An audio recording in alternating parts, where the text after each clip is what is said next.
product I can't live without right now, as you can tell. It is the L'Oreal Magic Root Cover Up. This is a temporary gray concealer spray. Y'all, it comes out just like a hairspray and it covers up the roots.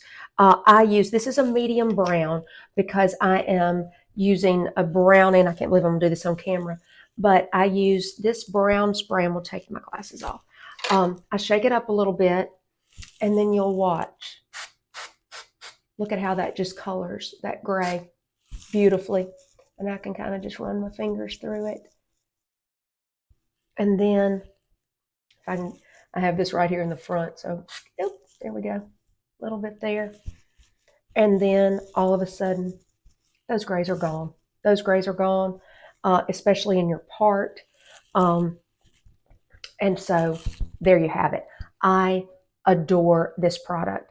I have it in many different colors because I've got several different colors in my hair, and sometimes I've been blonder and sometimes I've been darker. Sometimes I've done the darker root, sometimes I've done a lighter root, and this has been great. This is a travel friendly size, which I absolutely love, but it's by L'Oreal Magic Root Cover Up. You can use it to cover up your grays. I'm sure you could use it if you just wanted, like, possibly if you wanted to put a stripe in your hair somewhere, you could actually do that with this product. It is a great product. Put it in your cart today.